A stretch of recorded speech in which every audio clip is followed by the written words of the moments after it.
As many of you know, anime live adaptations are something I'm not really into. Too many times I've been disappointed to where when I hear an announcement of a new one being made, I have no excitement but only ask which parasitic platform is at it again. Now, due to so many requests and people convincing me a while ago to watch the One Piece live action telling me it's not like the others, it's game changing for anime adaptations, I finally decided to give it a chance. But I learned very quickly it's just not for me. The set designs look like a stage play performed out of a carnival or an amusement park. The acting was really off with few exceptions. There were obvious bad casting decisions, and the special effects were just too noticeable in a childish way. And all of this led me to having no sense of immersion when watching this. And yes, I understand a level of suspension of disbelief is required. I know this, you're preaching to the choir when you say that, but suspension of disbelief is something you have to earn from the viewer. It's not something you should automatically expect. Now, this video isn't a review or meant to be something to shit on other people's enjoyment. What's for me may not be for you and vice versa. I'm cool with that. I'm sure there are people who enjoy Dragon Ball Evolution or even the Cowboy Bebop live action. Welcome to the ass, motherfuckers! Will I take your opinion seriously on what a good film is? No. But that's not the point of this. What I have a problem with is when people make statements like fans shouldn't have expectations or high standards for how the property they're a fan of is handled, such as people are watching One Piece live action through the lens of Game of Thrones or Breaking Bad. If you watch OPLA, One Piece live action, thinking that you see a Game of Thrones or Breaking Bad, I don't know why everybody's using that. Level of cinematography or acting, then I think OPLA is not for you.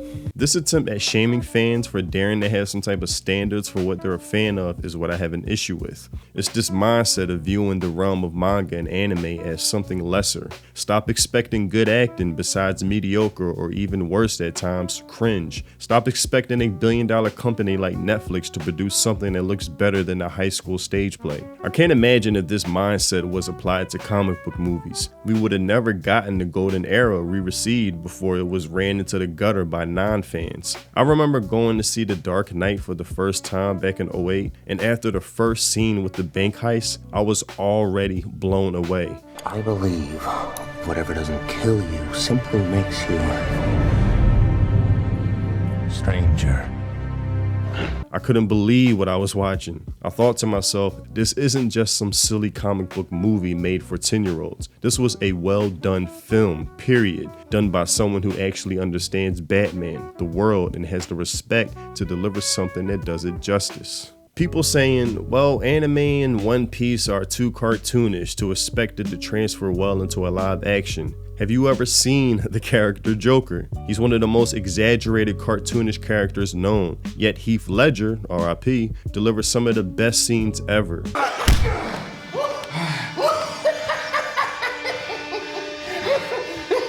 You have nothing to threaten me with. Nothing to do with all your strength. I was on the edge of my seat watching this, fully immersed, believing this world I was presented with. There wasn't this mindset of, well, it's a comic book movie, stop expecting elite level acting, great soundtrack, directing, all of the above. This raised the standard of comic book movies overall. You couldn't just make an average one after this. You would have been put to shame if you tried, because people now have a high standard of what to compare it to. Some men aren't looking for anything logical. Some men just want to watch the world burn. The same for the first Iron Man movie setting off the MCU.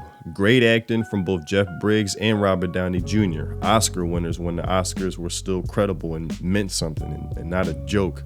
Robert Downey embodied the role of Tony Stark, adopted his charisma, wittiness, and seriousness all in one. The suit didn't look stupid or cheesy, but looked, at least to me, cooler than the show I used to watch, even on Spider-Man. He's all yours. Then with Avengers, I had the prediction it wouldn't be good, thinking it's impossible to pull off when having too many star characters in one movie. Then they proved me wrong, far exceeded my expectations. Then took it even further with Captain America Winter Soldier, arguably the best in the franchise. That mindset of stop expecting Breaking Bad or Game of Thrones levels of acting or cinema, I would have hated to hear someone say, don't expect Bourne Identity levels of well choreographed action fights.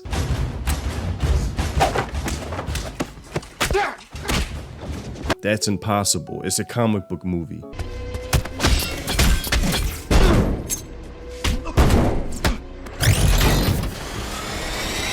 I remember watching these fights like, damn, they getting it in. They have nothing for Winter Soldier. The level of intensity this scene delivered, we would have never gotten if the director, producers, and actors said, it's just a comic book movie. People will show up anyway. Stop having standards.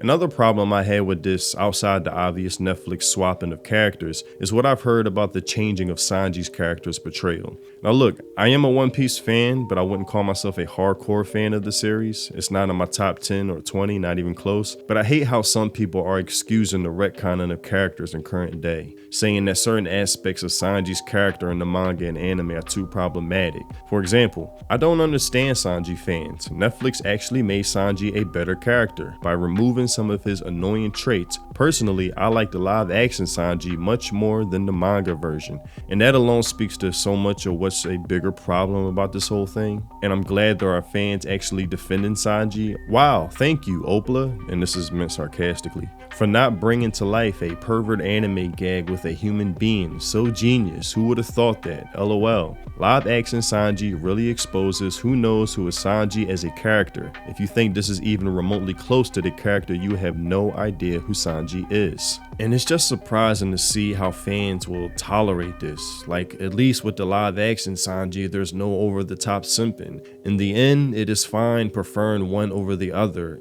And to that, I just think, yo, it's either Sanji or it isn't Sanji. There is no in between. And I hate that me, who isn't even a diehard fan of One Piece, is defending the character more than others. Cowboy Bebop, when that got adapted, I was furious what they did with Faye and Vicious. Check out my video on that if you're interested. And I spoke on that not just because Cowboy Bebop is top 5 for me, but because I have respect for the medium period. Everything about Sanji's character is what makes him who he is, whether if it's deemed politically incorrect by the easily offended. He has a certain swagger where one minute he's cool, aloof, smoking a cigarette, while the next he'll fall head over heels for any cute woman passing his way. With this tweet summing it up well. The fact that people who hate canon Sanji now like OPLA Sanji is all the proof you need that Taz Skylar's, that's the actor playing Sanji. Sanji is just a filler character.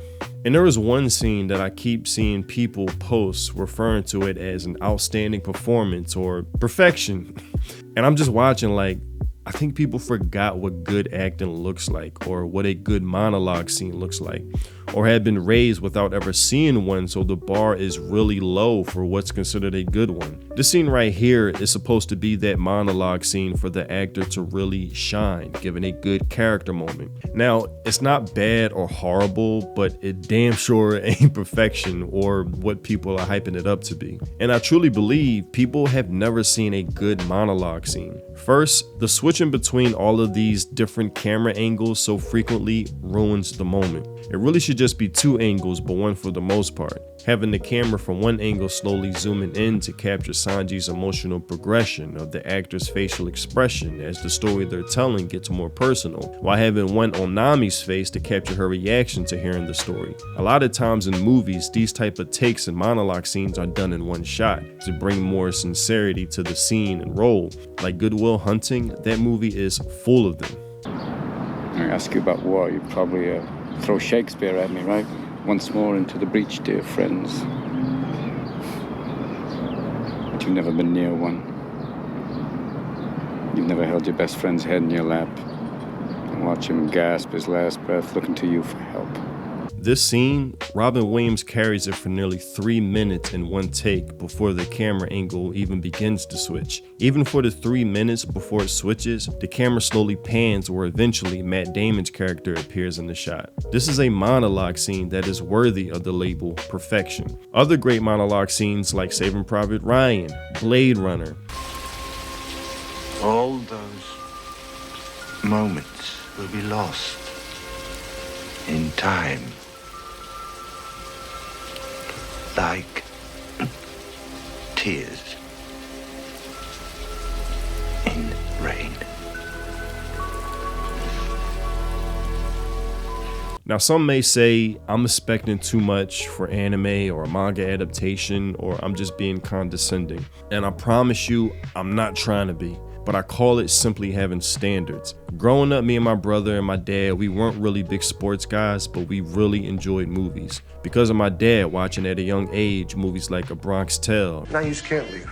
Crimson Tide, A Soldier's Story, The Good, Bad, Ugly, The Maltese Falcon. I could keep going. Movies that shaped my interest in film and showed me what good acting and directing looks like. Comic book movies have met this standard, so why can't manga or anime adaptations do the same? But that's all I have for this video. Tell me what you think in the comment section below. I know this one is really going to offend some people. I know I'm going to lose a lot of subscribers from this one. It's not like I go out of my way to let the world know my point of view on live adaptations. Usually when someone asks me for my opinion, especially for One Piece, I just say, look, it's not for me. I tried it. Let's just leave it at that. Now for Cowboy Bebop, I'm gonna be a bit more impassioned because I really love the anime. And when I say it's not for me, I don't mean inherently adaptations aren't for me. It's just a pattern I noticed that the target audience for these adaptations is just a different kind of fan, and in certain cases the non-fan. But I just can't let that notion exist that fans are not allowed to have standards or expectations. That's what I really have an issue with. That the diehard fans should just be dismissed like they don't matter. If anything, it's because the diehard fans that these properties have become so popular in the first place, affording the opportunities for these adaptations that so many others seem to enjoy. Like, to me, that should just be a given. Respect it. Don't just disregard the hardcore fans as dorks and should be given a blind eye. And as far as the excuse that Oda approved this, that so many use to dodge criticism, check out my video on that where I address, because that's a whole different topic. And I hope people don't take this video too personally. Like I say, I usually just say adaptations aren't for me, but it's just I've been seeing a lot online where people will give their criticisms and then other people respond, stop having standards, stop having standards. I'm like, no, you should have standards, and that's where I have an issue with. Also, if you want to support me and the content I create, consider joining my channel and becoming a member. It's much appreciated. Thanks for watching, and I'll see you in the next video. Free think. Peace.